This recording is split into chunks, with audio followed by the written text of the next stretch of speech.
ਡੀਗਰ ਵੇਲਾ ਲੰਘ ਗਿਆ ਤੇ ਸ਼ਾਮ ਦਾ ਵੇਲਾ ਹੈ। ਇੱਕ ਸ਼ਾਮ ਬੰਦੇ ਦੀ ਜ਼ਿੰਦਗੀ ਦੀ ਵੀ ਆਉਂਦੀ ਹੈ। ਬੇਸ਼ੱਕ ਸ਼ਾਮ ਤੋਂ ਪਹਿਲਾਂ ਪਹਿਲਾਂ ਜੋ ਖੱਟਣਾ ਹੀ ਖੱਟ ਲੈ। ਉਹ ਦੁਸ਼ਮਣ ਮਰੇ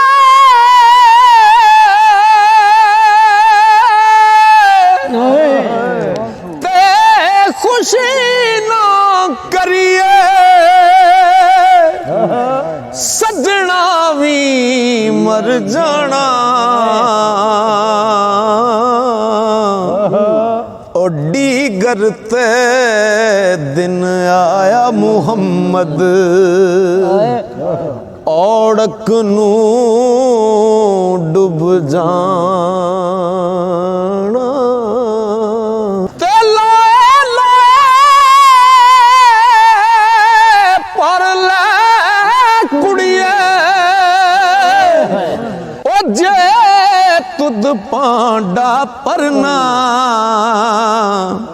ओ शाम पई बिन शाम मुहम्मद ते कर जांदी ने ओ डर